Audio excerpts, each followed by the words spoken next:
Call the Village of Johnsburg, July 1st, 2025, regular meeting of the President and Board of Trustees to order at 7 p.m. On the roll, Trustee Morris. Here. Trustee Hagan. Here. Trustee Sylvanus. Here. Trustee Von Allen. Here. Trustee Falk. Here. Trustee here. Stand for the pledge.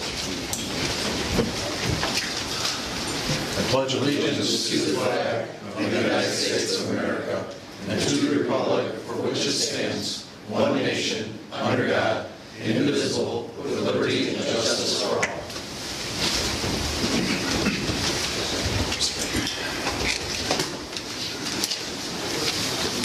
From the floor, Lisa Busanelli. Did I say it right, Lisa? Pretty close. Pretty Add you close. and her on the browser. Yeah. Add you and her at the same time. Of course you can. We're tag team. We're taking. Right? With marriage, they all tag team. We talk. I'm sorry. They'll hear us better. Doesn't matter, you can go wherever you want to go. All right. Well, I'm Lisa Puccinelli, 514 Walnut, Johnsburg. Been a resident for 11 years. This is my husband, Jay Puccinelli, same address.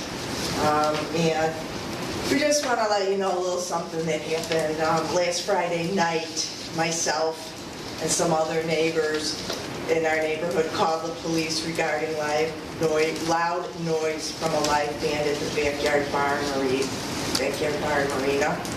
After investigating, the officer said the music was not that bad and that they could play till 11. We reminded the officer of the Chapter 11 nuisance, Chapter 12, I'm sorry, nuisance ordinance and the 70 decibel restriction from the property line of the bar. He related that he had no knowledge of this ordinance or a decibel meter and would defer to his chief. Sergeant Ballmer on the police report also cites the 11 p.m. time frame, but does not acknowledge the Chapter 12 nuisance ordinance. We respectfully ask the village work with the police department to educate, gain alignment, and develop enforcement actions to uphold the nuisance ordinance, Chapter 12, subsection D8. So let me please add that. So I do have a copy of the police report that I picked up this morning. If you have a chance to look at it, it's 25-1687. You'll see that based on this police report, the backyard bar and grill has no accountability, no guardrails, other than stopping their music at 11 p.m. We need your help. We need assurance that the village will secure a decibel meter to provide oversight and uphold Chapter 12 code enforcement. Our peaceful enjoyment depends on you. As an aside, we had a chance to attend the board meeting last December. Some similar conversations regarding the backyard bar then. One of the conversations during the interaction was that one board member, or maybe several, I can't remember, turned to one of the officers to ask a question about the meter. There was a little ambiguity about whether they had enough knowledge about it, but the response was, we will look into it. That's 7 months ago, and we still experience head scratching today, both about a tool that will help enforce the ordinance and recognition by the officers that the ordinance even exists. We need your help to support our efforts to control the noise that comes out of the back of the bar and grill. Thank you for your time. We asked if we could use our phones, and they said no, nor would they use their own decibel meter on their phones. And we know it was higher than 70, and I'm 5 houses away, maybe 6 houses away. Thank you very much. Thank you. Thank you. Thank you. Mark Adams. Mark Adams, 520 Ball down the road, and they pretty much covered it. The only thing that I would add to that is I was measuring on my phone, and I was a good 300 feet away from the source. And if you read the ordinance, it's the only one that doesn't have any ambiguity. It's very clear. It says 70 decibel meters, and it talks about 100 feet from the lot line or at the lot line of the source. So I just question why we don't have that. If it's the one thing that we have real clear decision on, there's no I think it sounds good. It sounds reasonable to me. No, this is it. Definitive. I'd like to see us get that. What was your range on your phone? What was the decimal? And 300 feet away, I was at 75. And I was at least 300 feet away because I was in front of their driveway. Right, and we're 2 houses And it's supposed to from be no higher Donna. than 7 at the property line. Right. And we're 2 houses that Donna and I was close to 7. Okay, thank you, Mark. Cheryl? Yeah, I live at 1310 Hayden Drive, and the boat launch this weekend, the people were parking where the bridge is here, and they were parking their boat trailers right before the house on the right-hand side. We need some kind of sign saying, if you need to park by the village hall. Kim and her granddaughters were walking and almost got hit by a car because there was so much activity there that somebody could have got hit by a car with somebody driving too fast, and just wanted to see if you could put some signs saying, Well, there is a sign there at the boat launch that they're supposed to, if it's full, they're supposed to come up here, park, and walk back. Some people don't like to walk, but we'll put additional signage there, and I'm And sure where the the- chief can start ticketing. where the street is, where they have the fence for the golf carts to go through.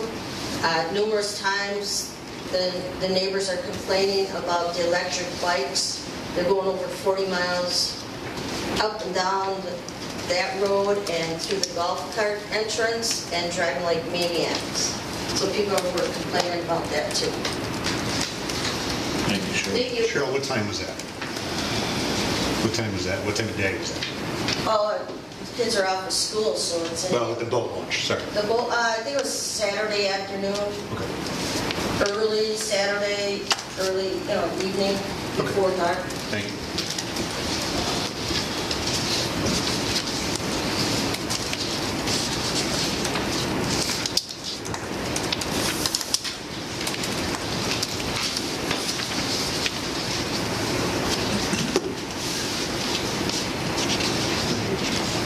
Okay. Entertain a motion to move the approved omnibus agenda. A motion? A motion. Motion by trustee Falk, seconded by trustee Letzker. Discussion on the motion. Discussion on the motion. There being none, trustee Morris. Aye. Trustee Hayden. Aye. Trustee Salinas. Aye. Trustee Van Almen. Aye. Trustee Falk. Aye. Trustee Letzker. Aye. Motion carried. You all have gotten a copy of the Dutch Creek restoration project. Has everybody had a chance to look at it?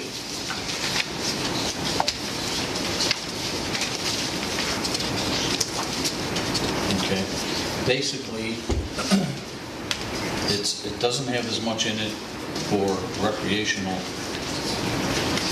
opportunities as I thought. It's more passive project. We've been working on it for years.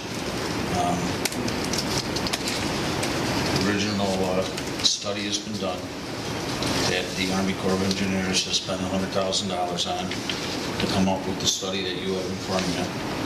I'd like to see $150,000 so that we can pay over 2 years. Included in the budget to go ahead with the study. That would be the study, and come back with what we can do with it. I think most of you are probably aware of the 18 acres that we got out there. I, at one time, was hoping that we could get a boat launch or something there. We may be able to get a canoe launch there. We'll have some type of passive recreation. We originally had something like this planned up, if everybody remembers, but the new people probably don't, but Josh May and Scott May, when we were out in Remington, we had a park that we were going to do a passive recreation, and it ended up being on some polluted land that we sold back to the Romas. Okay, so I'd like to go ahead with the study and include it in the budget. I think if we don't get the money from them to go ahead with it, we'll probably never do anything with it because it's going to be an expensive project, no matter what we do. So I think we should look into it. We've been planning on doing this for probably 10 years. And we got this study in front of us. They paid for the first part for $100,000. And I think we want to, I think it's something we ought to move ahead on. So if somebody's got questions, that was in the report. Like I said, the recreational components, I was hoping a boat launch and some other things would be included. If you read it, they're worried about bumblebees and all the other stuff, important stuff. But Ed, that's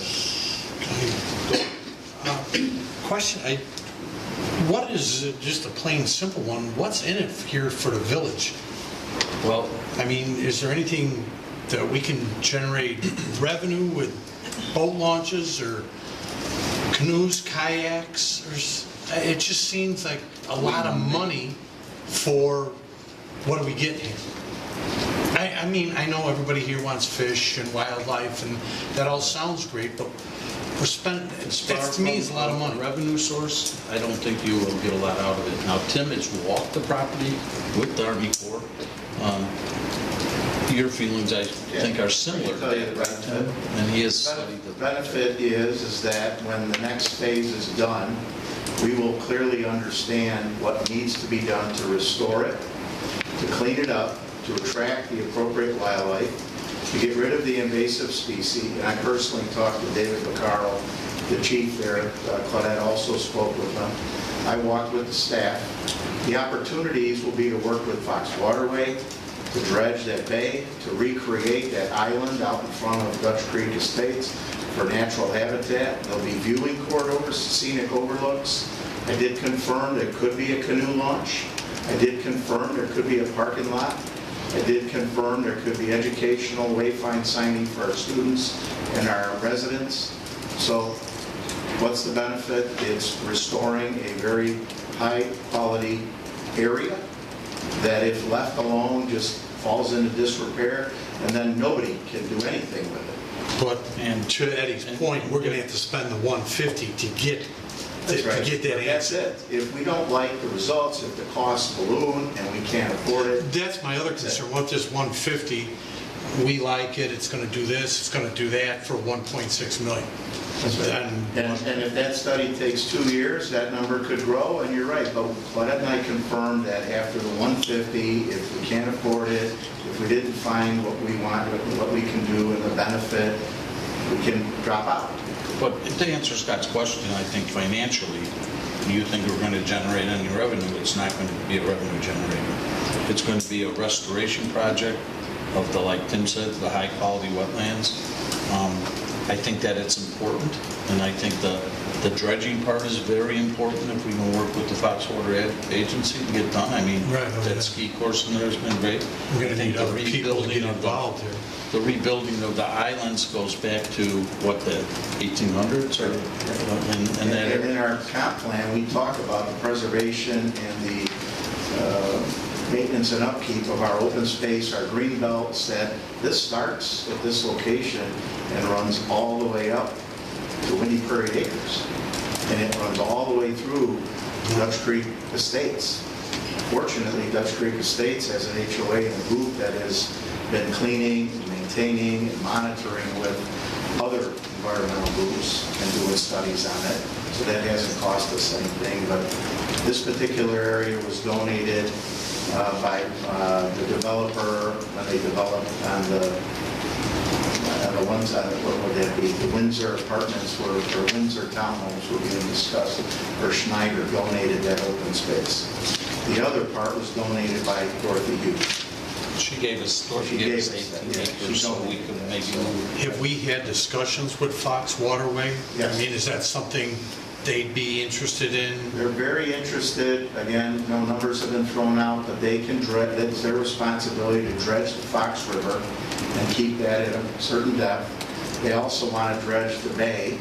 They also are always looking for locations to push the material, dry it, and then take it to their other sites, or to be used within the various communities. And so from that bay, they can go 11,000 feet to an area that we can, look at. It's a lot easier for them to pump it than truck it. Oh, So they can pump it. expense-wise, yeah. And, and there's the peninsula there, where there is sort of a wildlife area now that's owned really by the Dutch Creek Homeowners Association. Some of that can be in kind. So if we could get them to work with us or give that to us, we might be able to get that as a credit towards the project. But I think it's like whatever we spend, we're still going to be on the hook. I think it is for 35%, right? And this 150 we'd have to come up with the next 2 consecutive years? The 75,000 I'd like to include in this year's and next year's budget, over 2 years. Can we seek, just a quick question, can we seek additional, if we go through with the study, finish the study out and move into the project, can we seek additional grants or funding to cover Yes, our as long- 35%? Yes, as long as it's not federal money. It can't be a federal grant. But we can go... State money or something? Any other money that we could find other than federal money, we'd be okay with. So that would leave the Army Corps out. Yeah. Because it's federal money. Correct. This was Their one of our part is- highest ranking projects. It was on the docket for over 10 years. It was a 100% funded to get to this point, to get to the study. They came out and over the last 2 years visited the site, took samples, they presented it to their department heads, and it moved through, and they feel very strongly about it, but they fully understand we're a smaller community and every penny matters. But they're very hopeful that it moves through because they feel it's going to be a big benefit for the region and the area.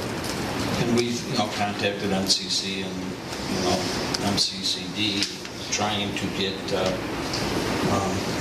funding. And they're saying that they think it's a great idea, but they don't have the money to fund it either. Which I don't totally agree with it, but, that's, how that works. So, but I think it's important for our community because it's in our community, and it's something that to get to this point has taken at least probably 10 years, and if we don't do it with some federal help and maybe some state grants with Josh brought up, we can get other grants, we can get some in-kind donations. It's not like the price will ever be less, it's not going to go down, and if we don't do it now, it will probably never happen, because this took 10 years to get there. At our strategic planning meetings, it's always been a priority. So I'd like to include that, at least that first 75 and next year 75. And then when we get the study back, we can say, no, I know it's a lot of money, but if we can't afford it, we can't afford it. But if we're going to do it, it's going to be now or never. With the study, once the study is done, it's just like doing roadway projects. You're required to finish the phase 1.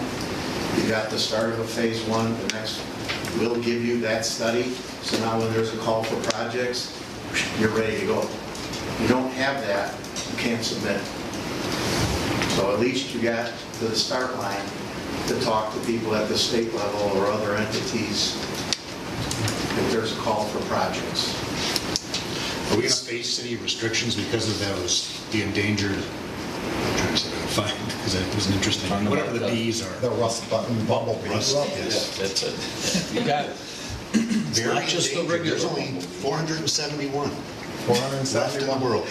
2 years it took them to find the 471. What was the federal agency? I missed it. Army Corps engineers. Okay. Army Corps. And would it be our request for that, for this study, or is it their request that would be published for someone to, who does the study? They do. They do. Okay. But we have to have the study, after the study, we can either say we want to go ahead, because we would be... So we're writing 2 checks to the Army Corps if we If say it's, yes. I think we're responsible for 35% if you read it. And if it's recreational stuff, we would be responsible for 50%. It's their If staff. we can get It's that their approval. staff, they're professionals, they're folks from down in Springfield, from this district, up in the Chicagoland area. They use all their team to complete that study. And then do we have any say in the scope of the study, or is it that they already have the scope established? They have the scope defined as to Yeah. what the benefits and what the goals are and that, so yes. And we've reviewed it, and it makes sense. I did personally call again after our meeting and ask about a boat launch, and we lost the connection. He was like, "No." And then the area of the study, that's our 18 acres, and then the waterway also? Yes. The whole, Yeah. is it all of the bay? It's that, you'll see the study area. When we tried to partner and ask MCCD and Land Conservancy, it extended up into Dutch Creek, Estates, and then MCCD didn't want to participate, nor did Land Conservancy. Because again, if we would have got those two as partners, then our cost would have been a third. Why didn't they want to participate? Just didn't want. They didn't want to spend the money. Tim, how was this initiated 10 years ago? We were looking for money with our grant writers, Don Roker and Bill Viney, and they were looking at some Clean Water Act stuff. They were looking at Army Corps, who had some grants 10 years ago to clean up the waterways, which, because we have over 2 miles or 2.5 miles of waterfront with on-site septics adjacent to it, that was the angle we took to try to find funding and to clean up. The Fox River was the 10th most endangered river some 15, 20 years ago. And with on-site septics right adjacent to it, that's why we designed the west side, east side sewer system. I think So it we was, got federal and state grant money back in the day too. we've had 4, I think, strategic plan meetings, maybe Yeah. 5, I can't remember anymore. And it's always been the top priority of those meetings. First of all, the dredging has always been, okay. And Dutch Creek Bay and that area has always come up every time about how do we get there. That's where Bill Viney first came up with it when he was soliciting for us with the federal government. He found it, and we just kept pursuing it, and we finally got to this point. We thought if they could find that as a value add to improve the water quality there and add in that, also trying to get additional funding for sewer as part of that restoration and cleanup was the approach we were taking. Back to my question, though, and we may not know, but if there is an endangered species on the property, does that limit what we can do? They know they're there already. Okay. So there's nesting areas, there's landing turtle, there's all different variety, and they're going to identify it. Those areas will be, kind of viewing from an area. Okay. It's like when you go to conservation, you get to stand here and look over. But that's the purpose of it, is to preserve those areas. for those. There's a lot of stuff about walking past, viewing. There is, yeah. areas in there. Yeah, I did confirm that off the end of the right-of-ways, off the end of Riverside Drive. I wanted to make sure in our meetings, what I had was that you're not just going to fence this off and say, look what we preserved. Yeah, that's what that's my point, is that I don't want to proceed with this and then we say, well, we can't actually go into the property because it's all protected from. We talked about educational, wayfinding signs, stop. The sign is there, tells you what you're looking at, or I think there'll be a lot of outlooks, like where you stop and they explain what they're trying to say. It's a beautiful, beautiful area. Yeah, it's a beautiful. It's just such a cool. there is non-sensitive areas. That's where the parking lot and those types of things is where we proposed off Riverside Drive. I do remember when Waterway was here and they did the mouth of Dutch Creek Woodlands Right. channels, I remember them saying that it was a really high priority area for them because it's just so bad.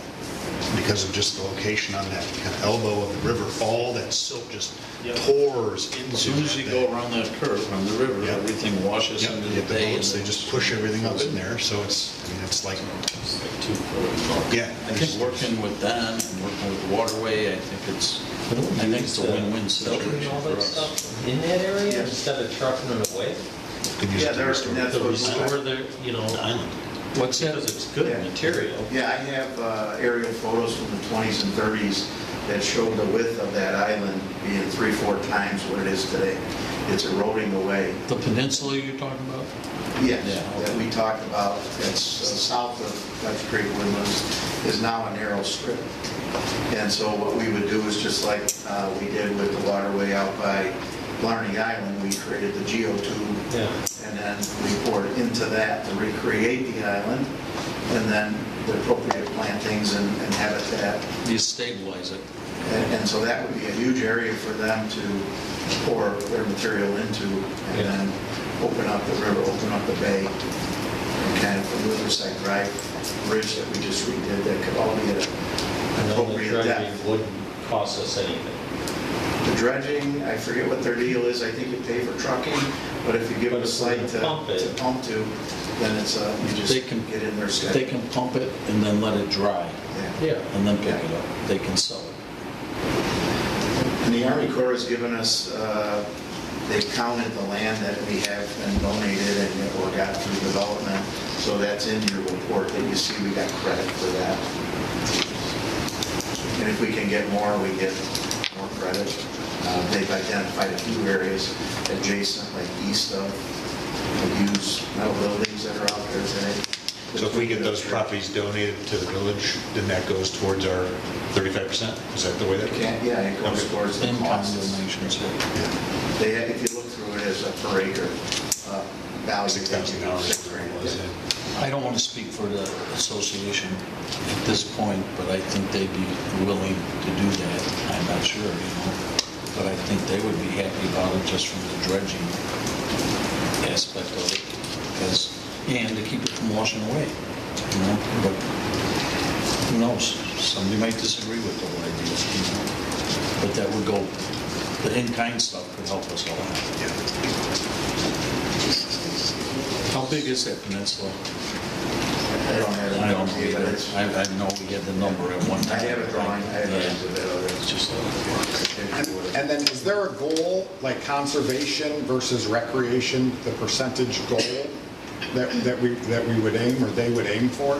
We can work through that once they finish their study, but they've just identified what they're going to do for this next phase. It's kind of the data collection analysis, and then it's the restoration plan. That's what the next steps are. And it has to be paid off in 2 years? We can't extend that? The study has to be, we can spend that over 2 years, because they're going to complete the study. Then at that point, we can say, keep going or stop. But until we get that data, I don't think we can make a decision. And I don't think without that data and without their help. You're covering cost and we reimburse them for it. No, I get it. I was just thinking, spread it out over, I mean, that's a lot of money to We're invest. Do the something. question's been asked. Yeah, no, I'm just, The question's been asked.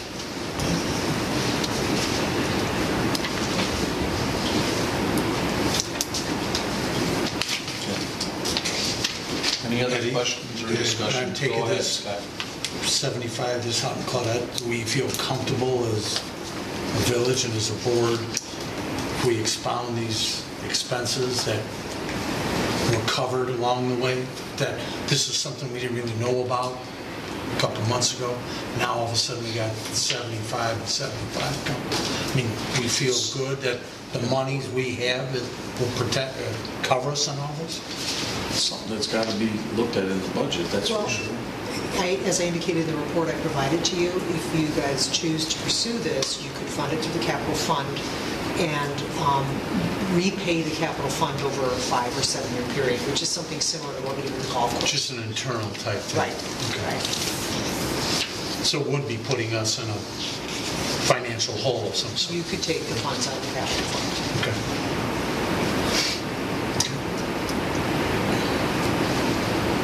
Any other questions? Do we need to agree to it? I mean, what's the next step? We'll have to agree to it, include it in the budget, this is the next step when we get to it. after we see the budget presentation, I think would be the proper time to include it if we want to. So everybody can see what's up there already, you know? Just take a field trip. Yeah.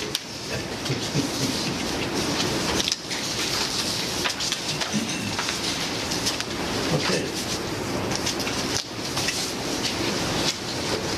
New business? I think you have to mention the meeting, July 23rd. Oh, I didn't even look at that. Yeah, governments. Yeah. We will be hosting 7/23, July 23rd, Council of Governments meeting at the Johnsburg Community Club. Okay. What was that? I think on their invitation, it's in the village. No, that was last year. But it said at Village Hall, it's a carryover from last year.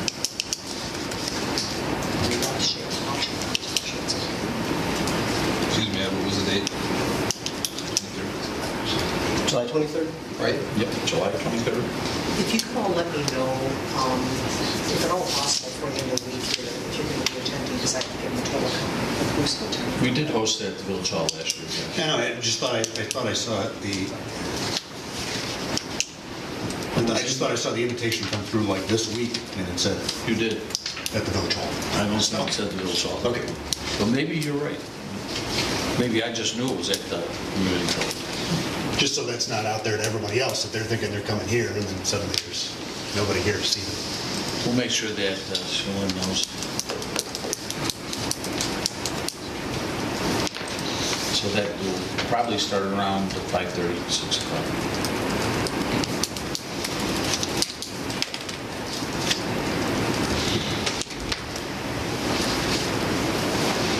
Okay. I think with that, we're ready to go on to the budget presentation.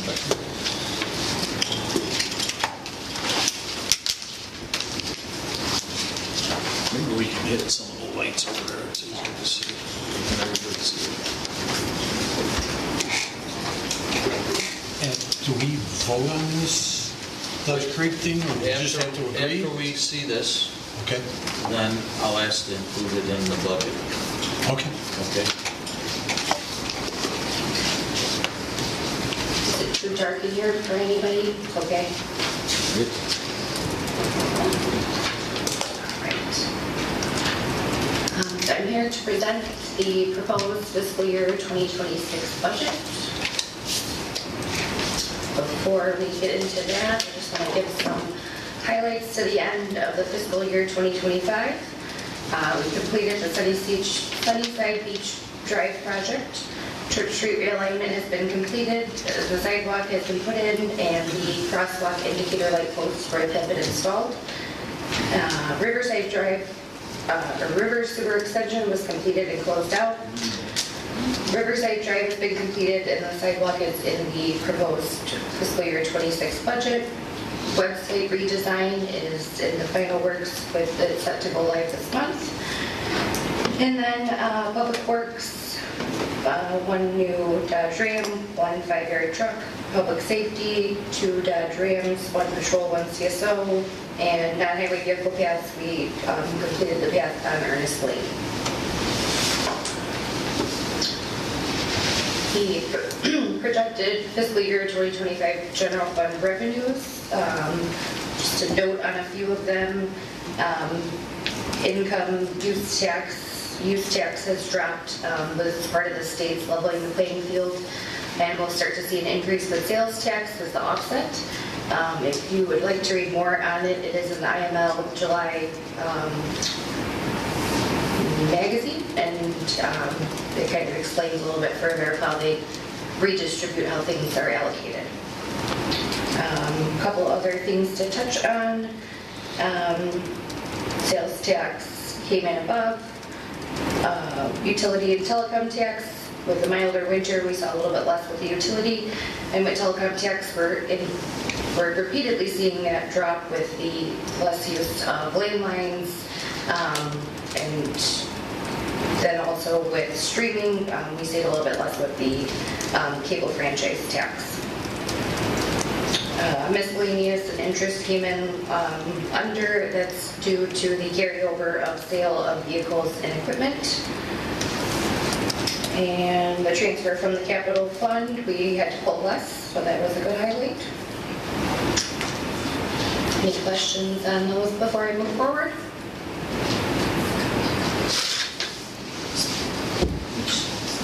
Here is the projected fiscal year and general fund expenditures.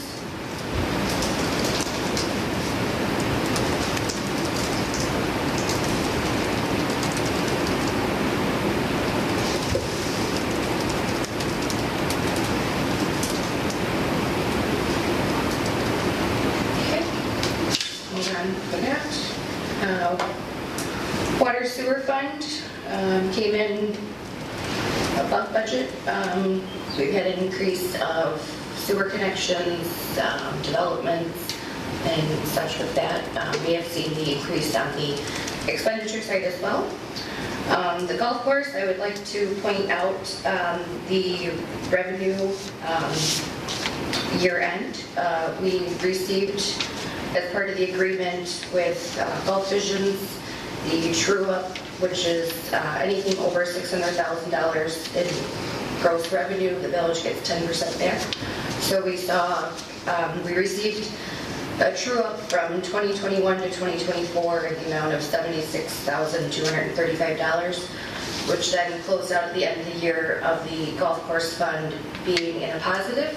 And you'll see in the fiscal year 26 budget, it's proposed that it's going to start paying back the general fund, capital fund for funds that were borrowed when we purchased the golf course. And motor fuel tax fund came in right with it. The year end is higher because we had the balance forward for the Riverside Drive project that we used from the Rebuild Illinois funds.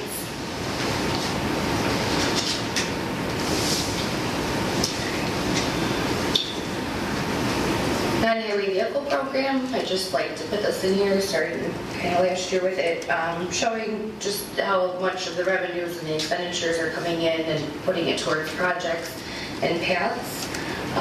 Last year, or this past year, as we said, we did Earnest, and this year we're going to be doing a path up on the school property. So good to see those revenues offsetting the expenses that are going into those paths.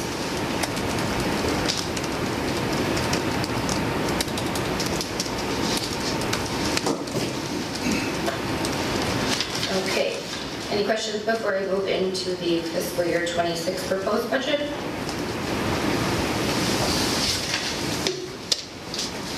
Here we have the general fund revenues. Just kind of pointing out with a few of these, income tax, local use, cannabis tax. Those are all based on a projection that IML puts forward. Real estate taxes, we obviously go through the levy process, submit it to the county, and the county comes back of telling us what we are levied for. Sales tax, we go off of statistics and what we've been going on, and so on with all the rest on that. With this year's budget, in general fund and water fund, we have no big purchases, no vehicles, no big equipment. So the transfer from capital fund is very low, and we'll be able to be putting in the money that's planned in the 10-year plan for it going forward too.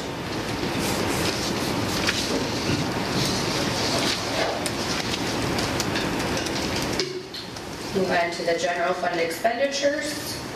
Just kind of point out a few. We do have the road subdivision projects. We have a large road program going forward this year. Parks and facilities, we have the Lions Park being wrapped up and the Sunnyside park improvements over here in the works as well. The transfer to police pension and capital fund is within the accordance of the 10-year plan that I passed out that we'll see a slide on.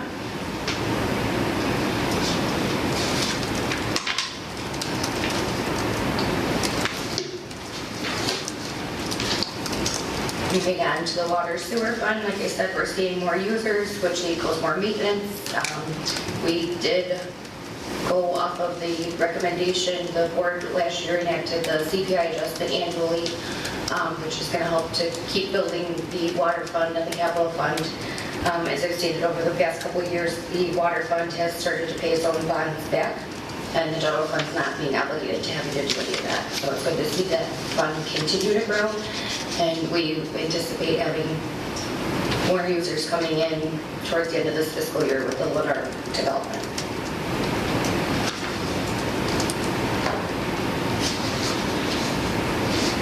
Moving on to motor fuel tax fund. Just to note, motor fuel tax is also predicted based off of IML's analysis and reports that they put out. And then you'll see we have salt for this year coming out of the motor fuel tax fund and some engineering for the Johnsburg Road program. Could I have a quick, that Yeah. motor fuel tax, the state, and that, it's going up for the state on July 1st. Do we see an increase on that, or is that all state? I'm not sure on what portion that the state has enacted, because there's certain allocations that go to the municipality and the state. I could look into that, of whether we would be seeing that increase. I just saw it was going up July Yeah, today. 1st. Today? Yes, it's today. So I'll definitely look into it further. Okay. I hope that some of it comes back to us.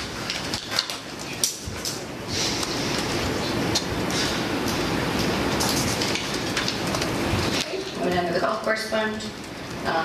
As I talked about earlier, we have the reimbursement on the expenditure side, starting to pay back the general fund, capital fund. And as we continue to kind of see what these revenues coming in for the excess funds, we'll be able to gauge a little bit more of timeline of how fast we can pay it back, and then obviously start to grow on that more. And the golf course, again, does pay for its own bond that the village did get pulled for it. Do we expect that revenue to increase with the state keep going down?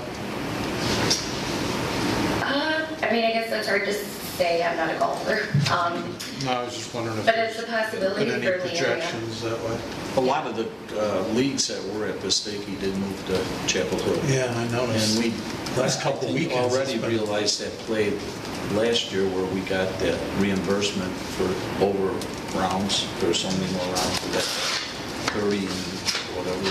But we reached that also. So I would think that we have seen that already from last year or the year before, because they were closed. They also said that there was 2 years in a row with record rounds played at the course. That's what got us that extra $70,000. So they broke their record 2 years in a row, and with the improvements and everything else too, people are going there more. So hopefully, yes, would be the answer. Where are we at in our contract with Gulf Visions? We just renewed it, I think. It's got automatic. We just automatic renewal clause. So we're probably, I think it was 5 years, and then it renews for another 5 years. Okay, so we're probably in the 6th or 7th.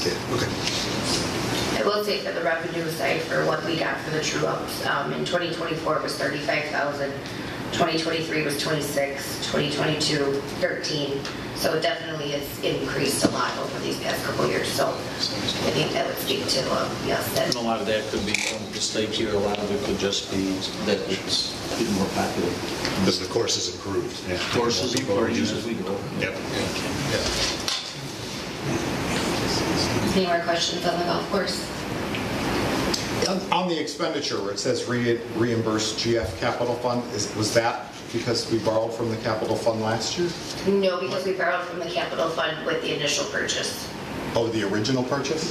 Okay. So now We're paying that back. But that wasn't, just to be clear, that wasn't for the purchase of it, it was for the improvements we did out there. And that was about 6 years ago. Like When the we trees first and all bought it, that. Correct. very first year we bought it.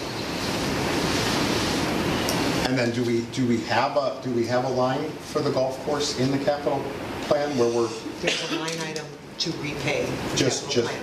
repay it? Correct. But we have some sort of savings, right? Like when the wells went down, or I mean, where did that Yeah, some of the wells, the first well we went down and some of the expense on the big well, they shared with it. It's part of the contract. So there's certain items that they share, certain items we do as the landlord. But I was just asking, basically, like, we have some sort of reserve for the maintenance of the golf course instead of like paying down our debt from the golf course. Putting aside funds, yes. Yes. Just like with all the maintenance of all of our facilities.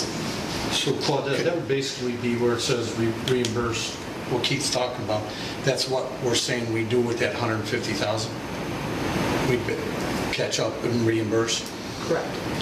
We'd actually add a line item in there showing that those dollars need It's to be going paid to that project. once the capital plan's paid back, we could put more in the capital plan for the golf course. You know? No, I'm just wondering about the 150,000 we're talking about with Dutch Creek. If that's pretty much the same scenario, we take the 150 and slowly You take it out of the capital fund and slowly pay it just back. Peter to Paul. Do we know what that amount is that we still owe? From the, To Back to the reimburse the cap. capital. I'm just thinking kind of long-term with the golf course, right? What are our plans? And we're going to need money to develop whatever we want to do to, make something in addition to the building that they have, if we ever want to use it as a... We got ideas, that's for sure. Right, there's a lot of ideas. It's more about the cash that comes along. to answer your question though, when we originally set up the repayment, it was a 7-year period. And so we're probably So we're going to like last right year. there, okay. Yeah. So And then now that- keep in mind that was the general fund repaying the capital Right. fund for it. Now that we're actually seeing some additional revenues coming in from the actual operations, that's going to help us reimburse ourselves too for the money we were contributing. It's actually been a pretty positive gain every year. Yeah, and then, so then do we start setting money aside into a capital improvement fund specific to the golf course so that we Correct. can build money to build something there? Okay. Something more than just maintenance, yes. Yeah. We have a capital fund for just about everything. Right. Claudette, did you say that essentially we'd be caught up after next year? Should be this year, We would- this coming year. we would be this- at zero? The completion of this fiscal year, especially because we received those funds from the extra play that they experienced. Would it be approximately that amount, the 36,000 a year, saying that golf stays the same? But, It all depends on, let's face it, that's going to be, what's the season like, what's the weather like, or they get a lot of rain and it's preventing them from having play, so. but the numbers that you gave, Becky, the year-over-year numbers, 13, whatever, that's the money It's that growing. is, okay. That's what we've received. Yeah. In Above addition and to, beyond. in addition to a Yes. regular contract with golf district. Yeah. That golf course was a great idea. So, okay, so that fund should build nicely so that, See things. not next year, but in a few years, we'll have some good money to invest into it. Okay, that's all I got. Let's just move into some of the fiscal year 2026 proposed budget impacts. We have a couple of them. IT improvements in the sport room, non-highway vehicle paths, a school resource officer and a commander position, the 2025 road program, finishing out the sidewalks on Riverside, and then the park improvements for Sunnyside and Lyons, and Remington Grove. And the donated funds have not yet been utilized for Sunnyside, right? Correct, we did not receive them last fiscal It year. hasn't all been used for Lions Park either. Yes. That's still sitting there.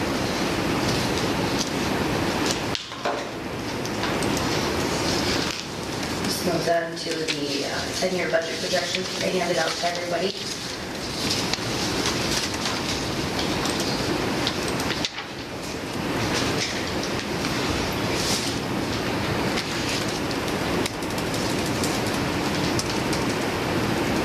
Now, this is kind of a lot of information to take in, so if you guys do have questions about it later on with the budget projections, we're happy to answer any. So the capital fund transfer on the bottom, that's where we're talking the 150. During the bottom line, No, Scott. that's transferred to capital. Yeah, That's the amount of money that gets transferred. That they're repaying. So the 150 be coming out of it. out of that. And then what you would see is that capital fund line item, the transfer to would be increased. You know, if we determine that repayment's going to take place over 5 years or whatever, we just simply take that dollar amount right over that 5-year period and increase the amount we contribute to the capital fund by that amount. And since it hasn't been voted on, that's not reflected in this. Pardon? That's not reflected in this number. No, correct. Because we just said. But as you can see that, you know, we're also projecting, you know, when you look up on the line items for the additional projects that we look to direct additional money, and you're seeing a lot of growth continue. So there's funds available to do that. In fact, Becky, is this the last slide you have? Just no. We might want to go back to that when we can turn the lights on and people can see. Yeah. The last slide is just the capital improvement plan summary here. And showing what came in, what came out, where we're looking at, we're going to be at. Maybe 75 miles. I think it's important to note too, this last fiscal year was a very big year in terms of purchases, capital purchases that we made. That's kind of out of the ordinary. We typically don't see, you know, a couple of trucks in one department and 2, 3 vehicles in the other department happening all at once. And this year, we're not seeing any of that. So, Yeah, definitely the year. but yet we still saw growth with the interest that was being made on the fund.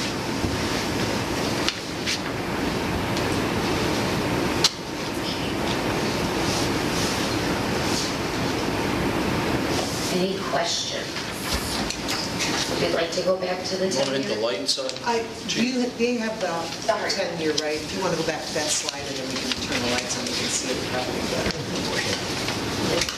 As long as, That was plenty, thank you. as long as came out. So what I was referring to is... Cheryl's got her sunglasses. So a line item highlighted in blue, road and infrastructure project supplement. You see the growth that we're projecting over the 10 years in that line item. And in addition to that, you also see how we're looking at growing our reserves, knowing that, you know, our reserves are anticipated to be a percentage of our total budget, and realizing that budget's going to continue to grow. We are directing additional funds. That's the green line item below. So between those, you know, if you're looking at contributing an additional, you know, $15,000 a year towards a capital fund, that just means that it would come out of one of those line items. So, nice job, Becky, by the way. So on that, Thank you. The light blue line for 2026, if we agree to the Dutch Creek thing, we're still going to put in 206,000. It'd be 75 less because that would be taken out, correct? So instead of the 281 forecast, it'd be 206. Because we're taking it 75 out. Correct. Yes, We'll come from somewhere. essentially, yes. Yes. Okay. Okay.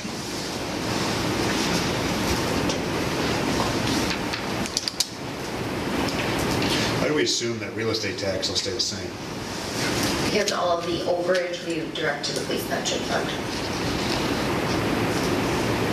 Until we're caught up with that, then I believe that's the best path for it. What was the timeline for that? I know we've talked about that for a lot of years. We're getting closer with it.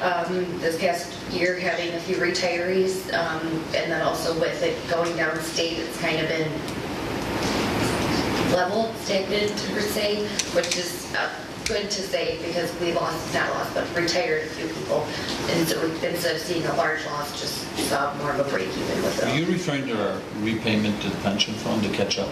The catch-up, yeah. The catch-up? Yes. Yeah, but we've been doing that every year.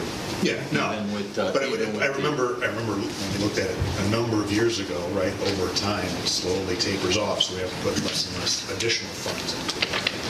So where are we at on that timeline? Because this still... If we, Well, that changes all the time. Right. Because it changes depending on how many personnel you have and how many, Retired. you know, retirees you have and the demographic of the personnel you have. If you have people that are coming in, you know, starting fresh and aren't going to be retiring for 20 years, then obviously that burden's not going to be on the pension fund for quite some time. Becky, maybe you could provide them if they haven't gotten a copy of the most recent report, because it shows in their percentage funded and everything. Absolutely. Great.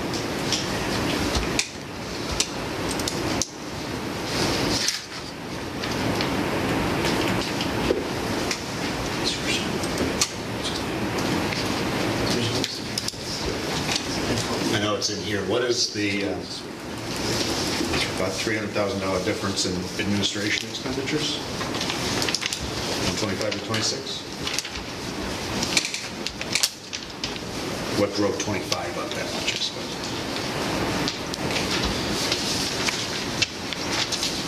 That includes all the expenditures for this year, right? So that's why that was. Yeah, just more like we were saying, the purchases of vehicles and equipment that were deferred from over the years. That all sits in administration?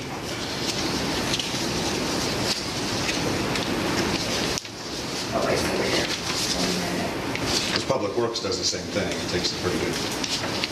Yeah. Those all got, we did a lot in both of those areas this year.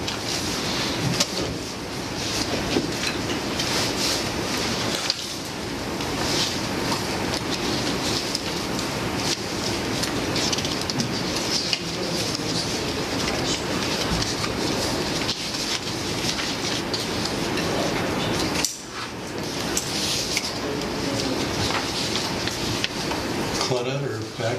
Yes.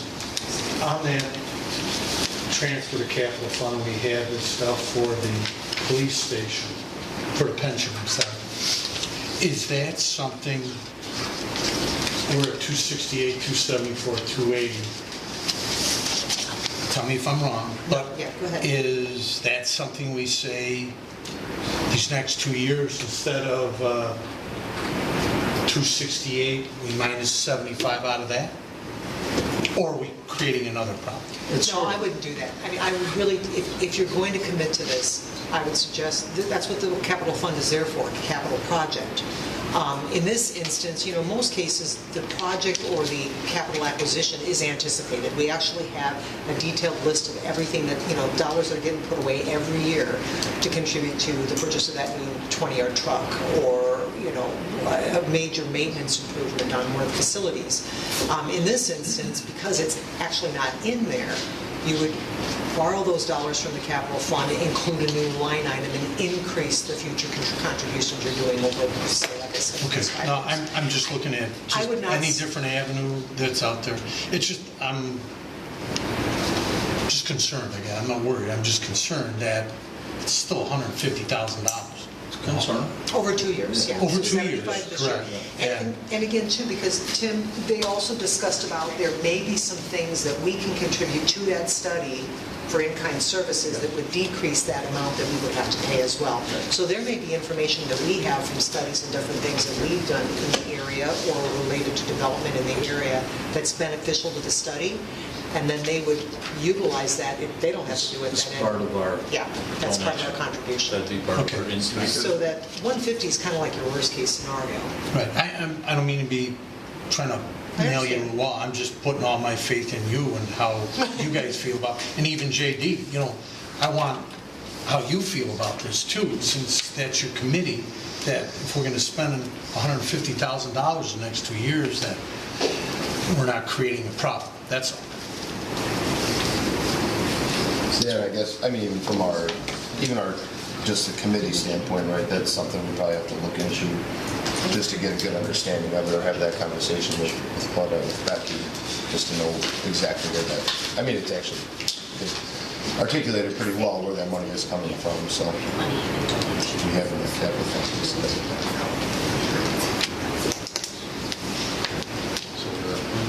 It's not like we don't have it. Okay, maybe We that's, got put away for projects. okay, that's all I really. We always pay back. We got a capital fund for every truck, for every building, for public works, for the sewer fund. We have a capital fund for all that stuff. So, if the roof goes bad, say this was 20 years old, we put so much in maintenance that will have to be fixed for this building, so much in the sewer fund. Right, and I know that's a finance mechanism. It's a moving target. It's just, when you're robbing Peter to pay Paul, you only get an argument from Peter. So I'm just trying to figure how this one works, so. What is the line item for the capital fund that we're paying this out of? Out of the capital plan, it goes to special projects. Special projects, okay, thank you. The $270,000 in expected grants, is that grants we've already received or have gotten commitments for? Is that like Riverside, the additional Riverside money? Did you say in this year's? Yeah, I mean, it wouldn't be in here unless it's committed. It's money that's definitely committed, not hopeful. We wouldn't do anything that's just hopeful right there. I think a big chunk of that, Becky, correct me if I'm wrong, is still some of the stuff that's left over for the Johnsburg Road realignment. Yes. Church Street realignment project. That's in there. I think there's also dollars from the Riverside Drive that's getting reallocated. Yes. In there as well. Anything on the horizon that we're...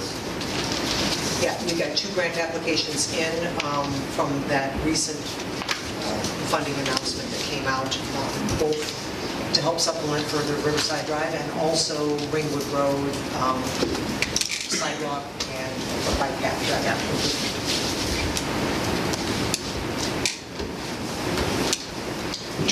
Chief, you've got one in too to comment for some funding on radar units to put out at the school as well, correct? Yeah, School we're locations. still pending a response on that. Right.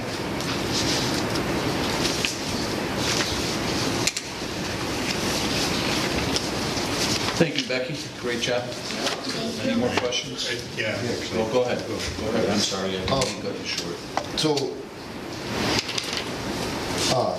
actually, Tim, I have a question regarding like so it's not it's just a question in general, like as far as engineering goes and maybe what you see in the, in the future, but like looking at kind of past budgets, right? I know we amended accordingly, but like we're requesting $30,000.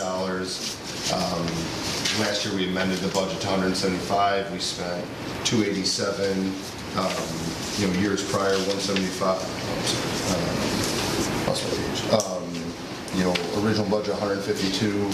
We were at $220,000. So I guess just in your professional opinion, what's the reason that that would increase so much? Is it things like Kelly's Market? And again, this is just from my understanding, but things like that, is that what kind of increases our overall engineering cost? Do you think that we should be prepared to spend more, or approve more for this budget versus the $30,000?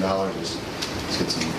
Yeah, are we budgeting enough? I don't know what the different line items cover, but Kelly Market, Tuckaway Townhomes, Remington Grove 2 is zero impact to the village. It's all reimbursed through escrow. Okay. Development pays for development. Okay. So where you see our cost is in the general consultation, but that's a small number. And if projects come up, we submit a PSA and it's reviewed and approved, but traditionally we're giving budgets ahead of that. So again, I have to understand what those numbers all included. I saw that too. It's just 24-25 budget was 175 and actual was 287. And I think we need to look at how that was coded too, because some of that may have been incorporated originally in road and subdivision projects. If you look at that line item, that's much less. But in answer to your question about why this year's budget is so low, if you take a look at MFT, the projects we have moving forward are going to be paid out of MFT. We intentionally did that this year just because it made better sense in terms of we're fully funding the road program through the general fund this year and not through MFT, and we're doing the engineering component of it through MFT. So that's why you see such a big drop. Well, sitting here today, it's kind of unknown too, right? I mean, we don't know what projects are going to come through. We're going to have to throw dollars at. Okay. Yeah. So, Michael, I guess my next one would be for you. It's kind of the same idea, right? Just looking at what we're budgeting. So, right, is it today's world that we should plan on budgeting more than $40,000 when it comes to legal? And the reason I ask that is it's another line item where we budgeted $40,000. The activity or the expense was $92,000, and it's been like that the last couple of years, right? So. Budgeted $35,000 in 23-24, actual $81,000. So is that? I guess my question to you is, I know you don't create the budget, so I get that, but is the reason that we're seeing these increases? Is it the world we live in today? Is it things like Kelly's Market when they come and we're reviewing things like Hidden Harbor, is that a cost that the builders incur? Builders, that comes out of their developer fund. Okay, so that's not something that That's not reviewing something- those documents we... No. Okay. That could be all kinds of stuff that comes up even, I think this year there was a lot of expense with just people arguing with people that we got involved in that didn't expect to get involved in. Yeah, I mean, so I think one, to Tim's point, to the extent that it's a developer, typically, I think, without many exceptions, I think that the village sets up an escrow account for those. Two, I suspect a small portion of that increase is the village is doing more. You know, over the course of the last several months, I've talked with Ed about some of the ramifications of this grant request in terms of if it goes forward, potential land acquisition. The village also ran into a unique situation this year that I hadn't seen before, and that was people who'd committed to granting easements to the village for a project and then not doing it. That's never happened before. And correct me if I'm wrong, but when the county acquired the right-of-way for Johnsburg Road, I think of all the residents, I don't think one accepted a penny for granting right-of-way. Didn't we have a lot of donations? No, the county paid, I think, for others. So I think while there's a rising tide of projects, I think that the other thing is too is, the biggest one is the litigation. The village has been sucked into a fight between sets of neighbors, which is just, I hadn't seen that before.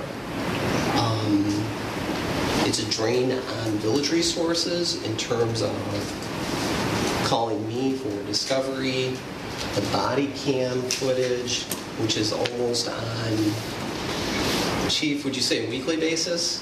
It's somewhere in that area, yes. The police reports. Isn't that new act, Chief, that's requiring a lot of that? What is it? Well, the safety and the requirement for the body worn cameras, obviously, that creates where we now have additional documentation and records that we maintain. Therefore, those are discoverable or foilable, I should say. It requires us to do that, but it also requires us at times to seek counsel to make sure that what we're releasing is appropriate, whether or not certain redactions can be made. Yeah, and the plaintiff's counsel, so I mean, understand too, not that I would feel comfortable directing the plaintiff's counsel to speak with our chief, but they do have to approach my office. They're not allowed to speak to the village directly if they have an attorney. And it has been a very bitter, ongoing fight. I think there have been 20 days of hearings. And I'm hoping that that's eliminated in the coming months. The two parties have fought a great deal, and I'm hopeful that the fighting has worn them out, for lack of a better word, and there's going to be less strain on our police department. I mean, at one point, the plaintiff would not concede that our village's police body cam was accurate. So there was a subpoena for 4 police officers, I believe most recently, and it's been very aggressive against the village. You know, rather than just saying, yes, we would agree that the village's police officers are not manipulating video of the various encounters, and just what, do those people really think that evidence is being manipulated, and why? What would the village stand to benefit? You know, the village was sued, and frankly, there was no reason for it. But people want to fight. That plaintiff has gone through I might be wrong, but 4 law firms. They have insisted in their pleadings that they don't live in Johnsburg, despite fighting a Johnsburg ordinance. It's been beyond belief. Am I hopeful that Along with, we've also had some litigation with respect to another person who,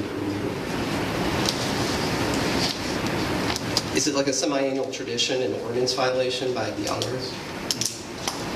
We've had several suits with this individual, and even his attorney is exasperated by his conduct. Do I think that that's come to an end, thankfully? Do I think that the other primary litigation will come to an end? I do. I think that people have realized that they're not going to get satisfaction in the court system. Do I think that counts for a large part of it? Yeah, in terms of the demands on the village staff, particularly the police, the attorney's fees, the demand for discovery for incidents that occur almost on a weekly basis. I think I'm optimistic that alone will reduce the attorney's fees a great deal. I think Michael was referring to when the right-of-way was not necessarily the county project, but where we got involved in, some of the other SSA projects where you were constantly trying to work out an agreement that people agreed to where we never had a problem before. It was more just a deal, we'd go ahead. Yeah, I mean, people would say... You draw up a legal thing and then they disagree with it. They agreed to it, Paul, and then, then they disagreed to it. And then they kept getting pushed to somebody else. So that was the first time that's happened. It was not as hard, easy as it has been in the past. So. Yeah, I mean, in the past, it was when someone said, we'll follow through on this commitment, they uniformly did. This is the first time, I don't know when we did the first SSA ordinance, but... Rick would know. I'll check with our village archivist later, but that's the first time in 30 years that's happened. Yep. So am I optimistic that the fees will be less over the next 12 months' time? I am. I think that the litigation will come to an end. Hopefully the other person who is involved with this, that's hopefully on the books. It's done. They paid a fine for that, I believe, maybe $2,500. So am I hopeful that that's a deterrent in the future? I am. I'm optimistic there will be less attorney's fees in the next 12 months. Thank you. Somebody like hitting a moving target there. Yeah, I mean, how many cases do we still have open? Right now, we're being sued by the Josephics and, of course, the Yacht Club. Those are the last two. Any open litigations that we have? Correct. I'm just, again, looking at it because we budgeted the same amount these last couple of years. And obviously, if there's still open litigation, there's still a chance for additional spend. So is it an unrealistic number to continue to say that we want to spend the same budget or want to account for the same budget, but if we still have these open cases, then is that realistic to say that we're going to reduce our spend by that much? I'm not sure because I'll tell you what the village doesn't control it is. Well, I'm optimistic. When a person's gone through 4 law firms, right about the time they're looking for the 5th law firm, it may sink in that there are alternatives to litigation. Yeah, there could be additional attorney's fees for the open litigation, but I'm hoping it draws to a close. I'm not making a statement that that's going to be. I'm not saying that with conviction, but I'm just hopeful. What's the difference between the 2 line items for legal? One's in administration and one's in public safety. I think that's prosecutions versus the more general matters for the village. So public safety is traffic. The prosecutions, you'll see a lot of items involving the courtrooms, the prosecutions, and I think we're on a flat fee for that. Unless something goes to trial. Yeah, that's been pretty steady. Sometimes it's a little bit less, sometimes a little bit more. But I think to the trustees' questions, the up and down is not so much the prosecutions associated with the normal ticket violations of the police department. I think your questions go to the more general village attorney's fees outside of prosecutions. Yeah, I mean, the budget for both of them is $40,000, right? But they're both at 90-some thousand. So there's been that many public safety issues as well?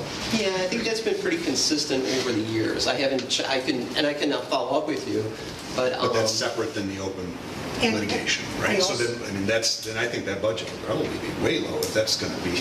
Well, and that's something in terms of the public safety we may have to look at a little bit more closely, because some of what you're seeing too is with all these Safety Act requirements and the FOIAs for the body cams and all that, we start to see more costs associated with that because we're having to reach out to our legal counsel. A lot more hoops to jump through, right. So, especially with the body cam on the police department end.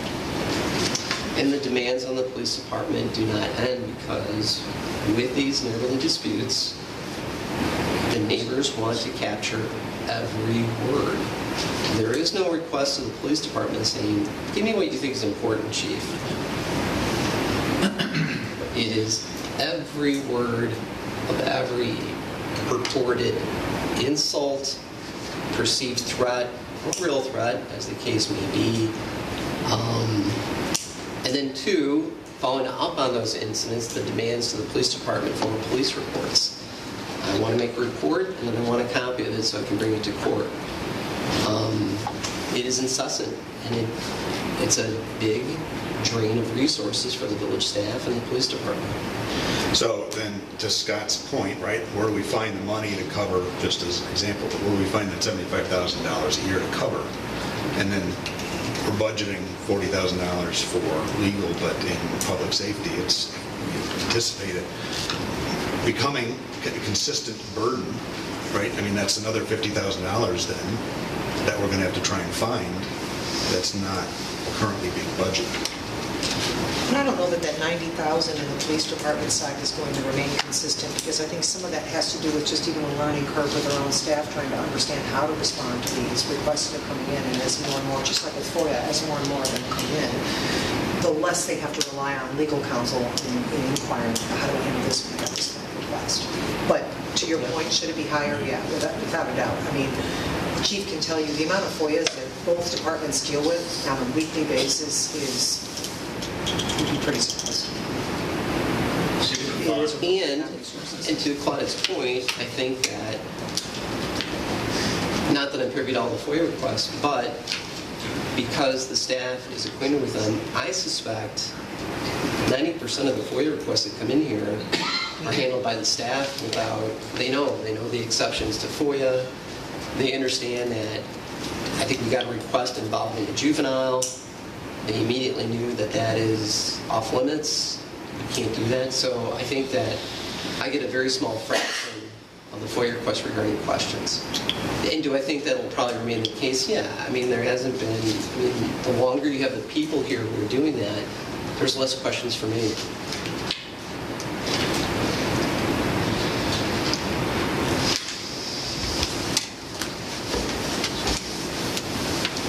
Any other questions? Sorry, I have no more. Sorry. Okay, Then I'm done. thank you. No, you don't have to be done. So, Chief, with the salaries and kind of like your requests within the budget, are looking at like overtime salaries, which I do think, just through our conversations, right, we have typically 2 officers on duty at a time, which you guys are stretched thin as it is. So I'm not saying anything negative about the amount of overtime we paid, but I just want to make sure that we're allocating the proper amount in the budget. So I know, like as an example, like we're allocating for overtime salaries $114,000. In the past years, we've had $207,000. We've had $227,000. The budget $178,000. Do you think with some of your requests with the budget and officers and compliance officers, things like that, will that kind of help offset that number a little, the overtime number, or? Are you talking about the reduction and what we requested at this point? Yes, sir. Yes. So increasing the staff, my hope was to begin to reduce the overtime. Because again, we have a significant amount of benefit time that needs to be covered amongst the current staff. It's a lot of benefit time, which unfortunately is required a significant amount of overtime because we were short-staffed on part-timers. We've had an increase in availability of some part-time officers, which has helped, but again, I've also been increasing slowly the staffing. So again, hopefully being able to afford by increasing the staff, being able to afford the time off with just dropping a person from the shift and maintaining potentially two people on duty at a time. That's kind of the goal that we're seeing. Yeah, perfect. Yeah, I never really thought about covering benefit time, so I'm glad I asked. I appreciate that. Thank you. So what are the, and again, this Dutch Creek project, throws a little bit of a wrench into that, I suppose, not a wrench. What money do we have to play with, essentially, right? What money do we have that's available for us to come up with new projects? And, we get a lot of requests from residents saying, I'd like this, right? So what kind of funding do we have to be able to at least investigate some of these requests? Well, again, you either look to your reserves or your capital plan. In your reserves, you want to maintain a certain level as much as possible in case we go through what we went through several years ago, where the state was running 5 months behind and dispersing the... So is that the $155,000? No, that's just the contribution that goes towards the reserve. There's more in reserve than that. But, so that's where you would take a look to see if is it a project that you want to pursue? I have nothing specific, but just... Yeah. I mean, like your parking lot project is one, for example, that we'd have to take a look at. And I will report on that committee the whole where we're at with that. But taking a look and seeing, is that something that we can incorporate and add to it? A big component of that project in itself is paving. So, okay, in that particular year that we do that, do we say, okay, we're only going to do 2.5 miles of road instead, because we're going to be, doing the parking lot? I mean, we just have to kind of take a look at those projects as they come along. But you are right. If you're going to consider this larger project, what else is out there, and will that prevent us from pursuing something else? It's certainly something that we consider. And that's what pretty much all the committees do. Is it's like we sit and we talk and we dream. Like, wouldn't it be great to have this? But obviously, it all, just like with everything, comes back to funding. So. Obviously, we need increased revenues, we need to increase business, we need to bring in more sales tax, things of that nature to be able to help support that. Yeah. But I just wanted to know if there's, what would be the number that we are seeing today, and then what would be the impact if we increase sales tax with somebody moving in, again, all of those kind of scenarios that we can play out, but what is the number? And if you look at the 10-year projections, when we talk about this line item that is road and infrastructure project supplements, that's your source. So in the past, we've always said, hey, you can never pave enough roads, or we just can't keep up with that. Doesn't mean that those dollars couldn't be allocated in that blue line item. It's a pretty significant amount of money, as you see, it's growing. That couldn't be allocated to some of these special projects. It's a matter of establishing priorities. And, I think having even I think you talked about more in the strategic plan this year. Plan meeting. That would be a great opportunity for everyone to collectively get together and start talking about all these different things we want to make happen. Set priorities so that when we're identifying things in future budget years, we can say, okay, now remember, this parking lot, the big priority, or this particular park improvement project, or I know your incubator program and stuff, big project, big priority. But I think it's really helpful if we can have that strategic meeting where we've kind of hashed all that out and figured out where our priorities are. Yeah, I know we talked about it. Is that still in the plan coming up here? Yes. Yep. They had that down here. We're due for a strategic plan, but this project was part of the strategic plan for years. Yeah, I just want to make sure that, again, when things like this come up, because we always get these surprises, right? Always get these surprises, and we want to do everything, but yeah, how do we prioritize, and how do we allocate those funds so that we can do things that that's why we have residents want. Strategic plans. Yeah. And I think, coming out of that last strategic plan meeting too, you guys have all been broken down into different groups, working on non-highway vehicle paths, working on trying to develop a park plan, comprehensive park plan, and identifying lands that could be sold or should be acquired. And I know you've been working on some economic development initiatives. Those are the priorities that came out of the last strategic plan. But clearly, it's getting dated. It's time to... 5 years? Yeah, that was right before COVID. I remember that. I mean, like weeks before COVID. Yeah, it's a long time. And we're due. Yeah. We got a lot of new members and all that other stuff. In this budget for parks donation, is Sunnyside Park, the donation in here under? Yes. So it's in revenue, because that's why parks is $200,000 over. That's that donation. I just couldn't find the donation. This is like carryover, right? Carryover from last year to this year since it wasn't used? Yeah, I mean, the funds aren't physically here, so it's not like a fund over it. It's actually under. It's committed, but Yeah, But not cash in hand. correct. yeah, it's under 1006-394, Sunnyside Park donation. 6.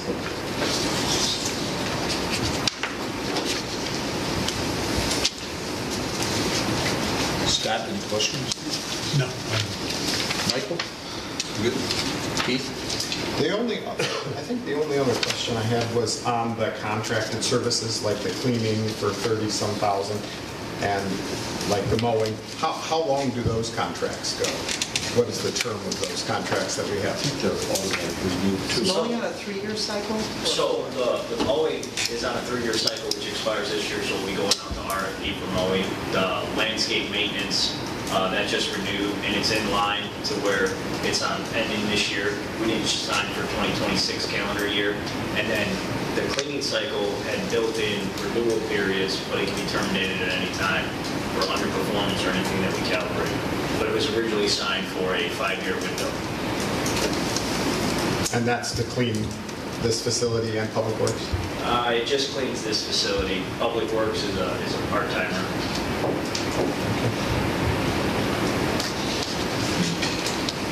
It's pretty difficult to get janitorial requirements for the record.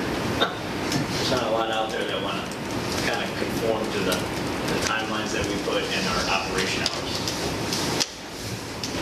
And the 25 road program, the 700,000, are those partnered too? Are those, most of those road projects, or do we have partners for those? Like township and county? Yeah, we go out to bid with the township and Ringwood. Those bids have already been accepted. I do those Projects bids about together. I thought I saw We get a better something, deal. but I don't remember where I saw it. Okay.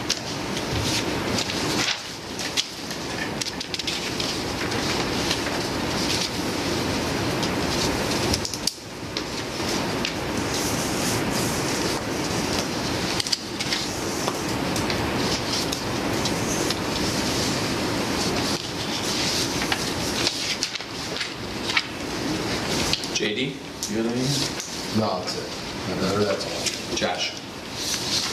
No, I'm okay. Mr. Morris?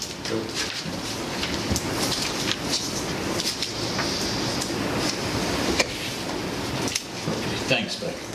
Thank you very much, Becky. Okay.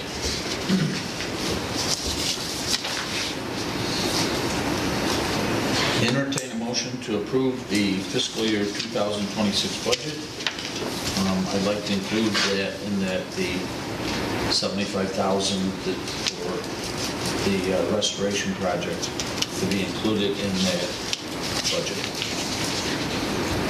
Motion and second. A motion. I'll second. Motion was by Josh, seconded by JD. Okay. Discussion on the motion.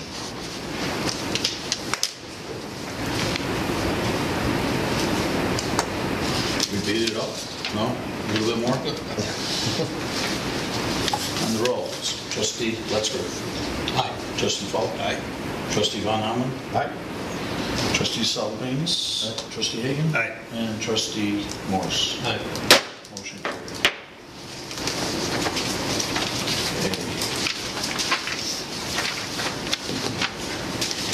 Okay, ordinance 25-2603, amending section 16, conditional use, adding section 16.9, vehicle condominiums of the Johnsburg zoning ordinance.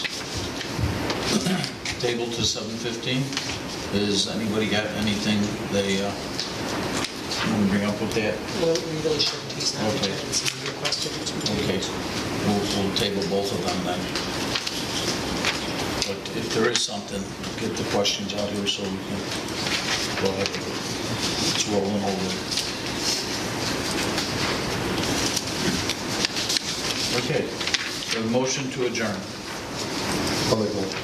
Motion by trustee Sylvanus, second by trustee Morris. On the roll, trustee Morris. Trustee Hagan. Aye. Trustee Sylvanus. Trustee Von Allen. Trustee Paul. And trustee Letts. Motion to close. We'll move on to the committee of the whole meeting.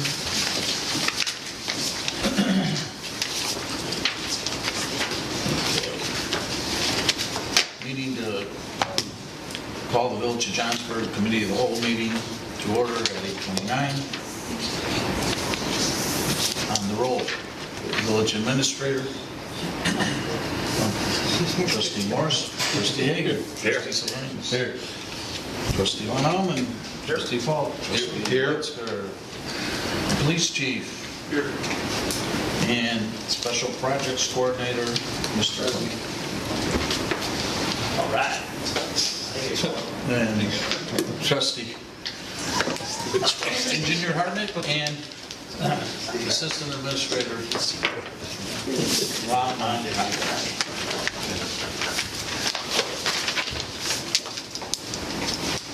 I don't think we need to pledge again.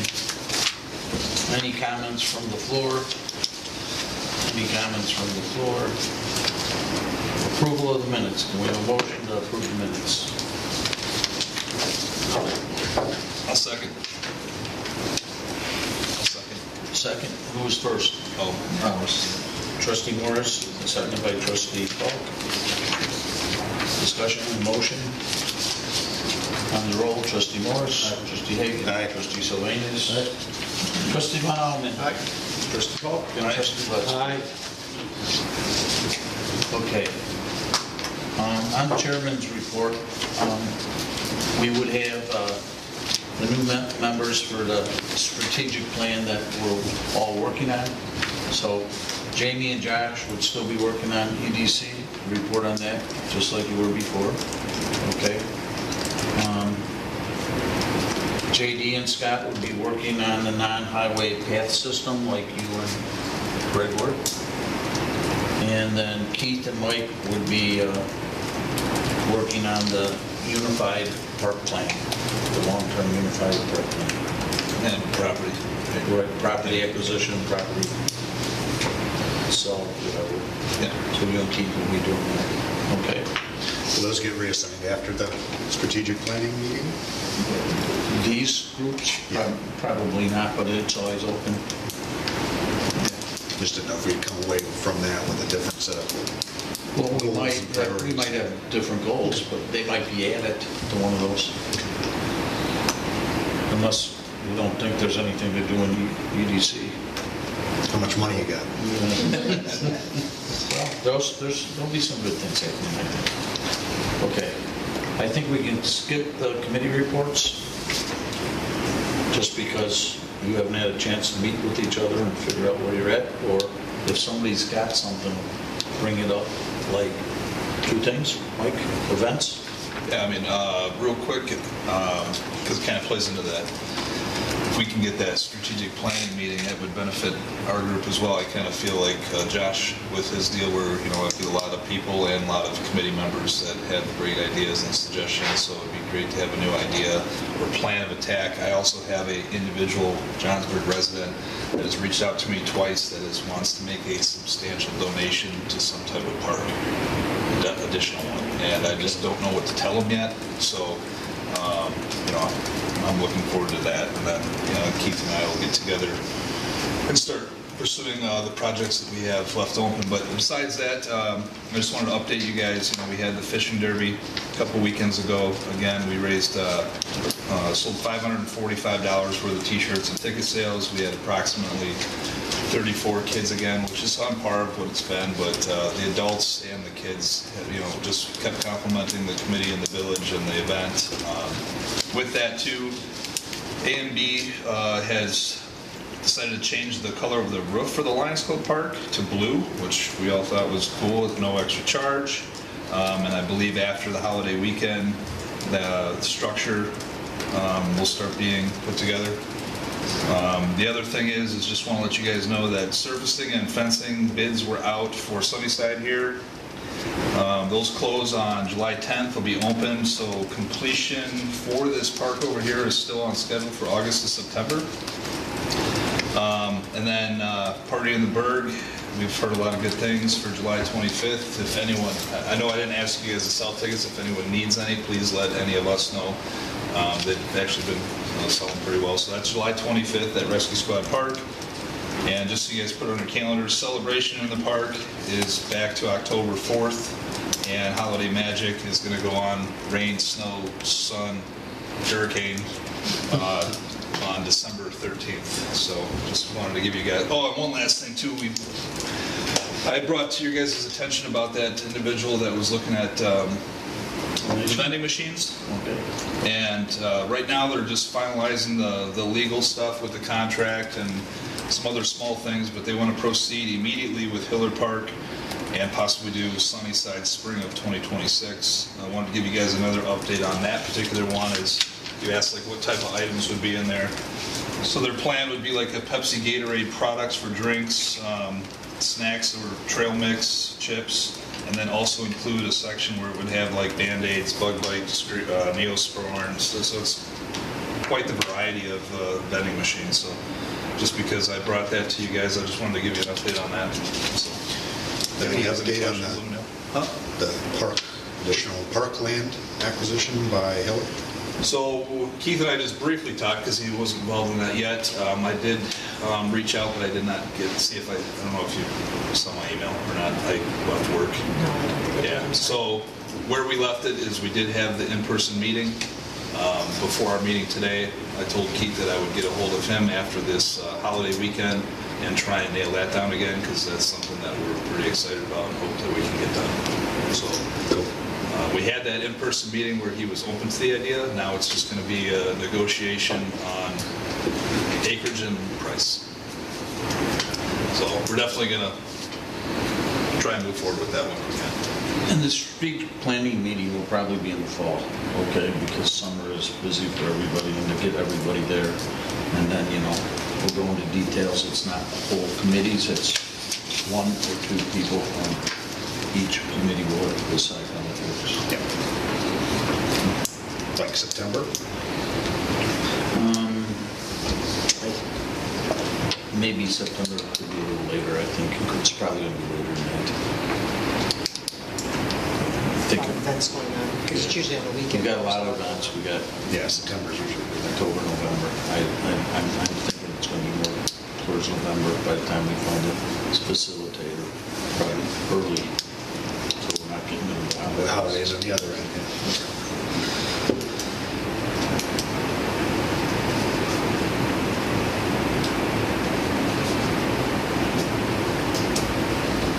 Okay. Anything else? Anybody's got anything else? With there being none, I'll entertain a motion for adjournment. I have one real quick thing for the staff report. I'm sorry. A little bit about the parking lot. And I did have a chance to talk to Public Works and talk to Tim a little bit too about how maybe we can try and get that done using Public Works to help get that underway, looking for donations for materials and different things of that nature. So a tentative timeline, in talking with Dave, he indicated to me that the earliest he really thought that they could, participate in working on that project is probably spring next year, not the fall. I talked with Tim a little bit about, how much of, because there is some sewer installation that's a part of that project, how much of that could be done in-house, or if we need to really partner with somebody who has better shoring equipment and stuff, because it's pretty deep, I think, in some areas, right, Tim?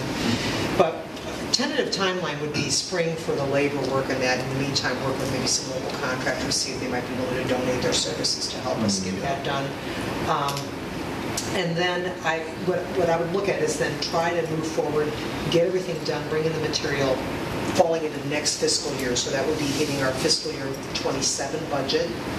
And then I would expect that we could phase some of the additional improvements. For example, maybe some of the additional lighting and landscaping. So maybe we could push that off into the fiscal year 28. So the parking lot is functional, but maybe some of the ancillary things get done in a second phase, and it makes. When we originally looked into it, a big part of that too was security, right, Keith? I mean, you put together for the parking lot. adjacent to your property. Yeah, and I think that was a big number also, wasn't it? That maybe we can roll that into the lighting part of it. You know. Right, and actually, we initially even were trying to pursue a ComEd grant for that, if you recall, when we were first looking at it. So, I'm not suggesting we would have a parking lot out there with no lighting whatsoever initially, but I'm saying a lot of this is even some of the decorative street lighting that kind of coordinates with our ped lights going through town. So maybe that's a second phase of the project that we can do in fiscal year 20. I think, we can work too with, I know Bob Hogan is planning on opening again 4th of July. No, that's gone. Christmas, okay. But anyways, to meet his parking requirements, maybe he would be willing to help with that. And we put a sign there parking for, River Shannon, just like they do in a lot of municipality parking lots. Same thing with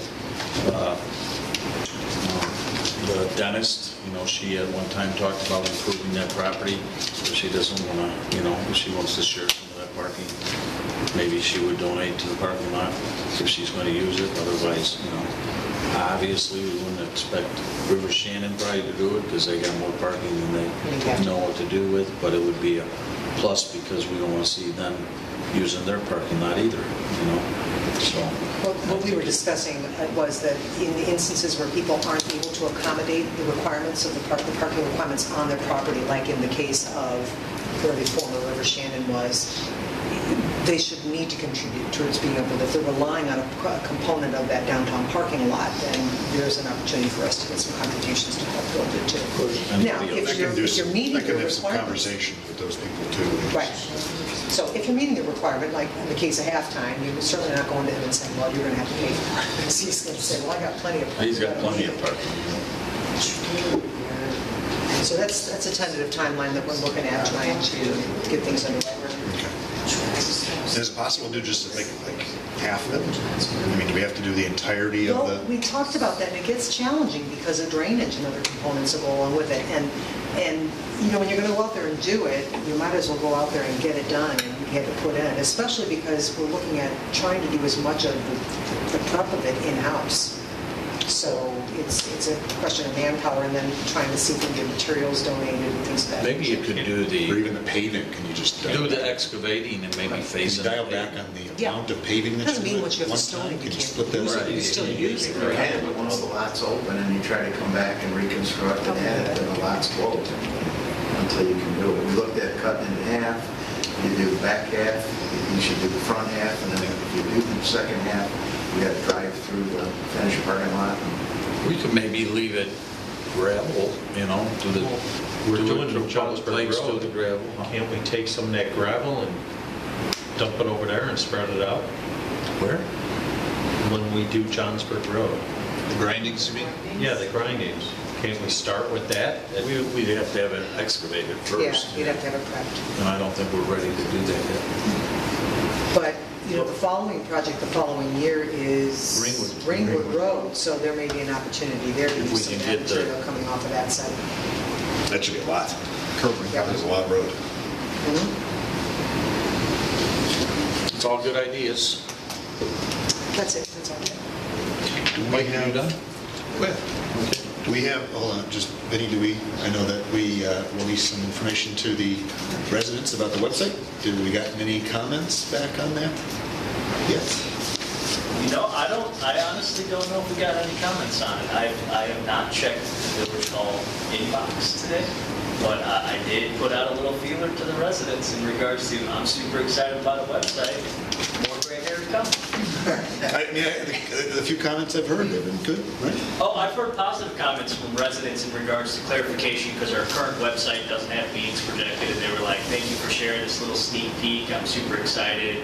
Your new website feels, let me change my word that I say the fresh word. It feels different. It's very user-friendly. Good.